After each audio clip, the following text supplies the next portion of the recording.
Okay, everybody, welcome back to the How to Run series. This is video number 2 in the series of How to Run. This series is intended especially for beginners, but all these principles apply to anybody at any stage of running.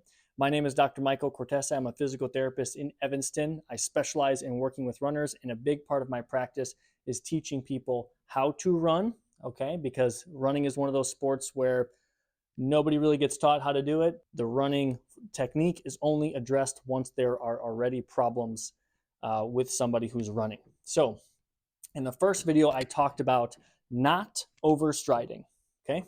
Not having your foot land super far out in front of you. It sounds easy in principle, but then the next question is, how do you actually do that? And one of the simplest ways to force yourself to have a shorter stride is by manipulating your cadence.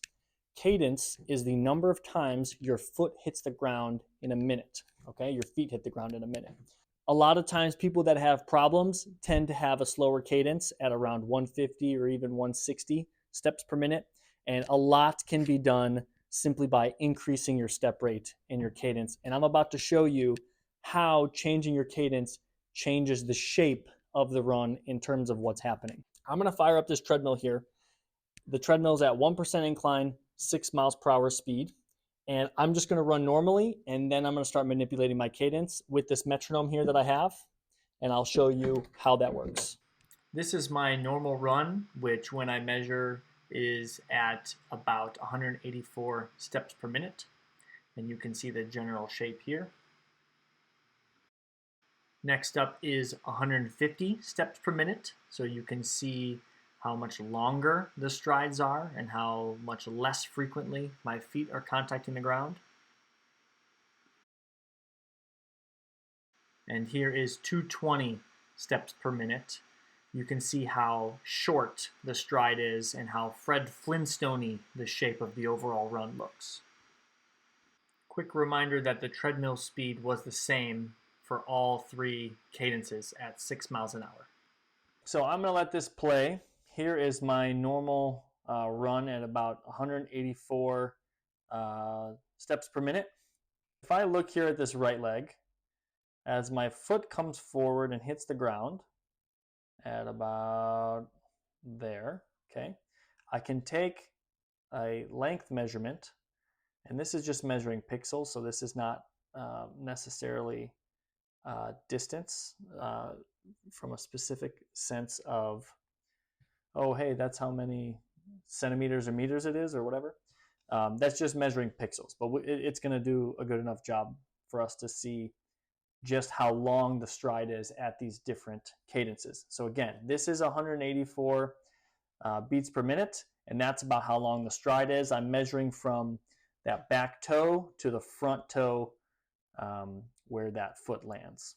So now if I look at the shape of the run at 150 cadence, matching the metronome, here's what we get. So if I take this right leg and I look at when it hits the ground, right there. So if I measure the distance here from the back toe all the way to the front toe, I get about 189 pixels or so. So compared to the 164, 165 of the last one, 150 beats per minute is objectively longer. So this next section here is 220 beats per minute. If I let it play just a little bit, that's what it looks like. And then if I pick on this right leg as it comes through, hits the ground there, okay. I take the measurement from the toe to the toe. And you can see that that's much shorter than the other two. So I'll take a screenshot of that. So now, if I compare those screenshots of those 3 distance measurements for those 3 different cadences, we'll be able to see how changing the cadence changes the shape of the stride. This is the first one at 184 beats per minute, and you can see that it's at 164 pixels roughly. So again, the measurement isn't anything too particular, but you just get to see the distance. This is the 150 cadence, and this is a longer stride. You can see that. And then this is the 220 cadence, which is obviously the shortest of them all.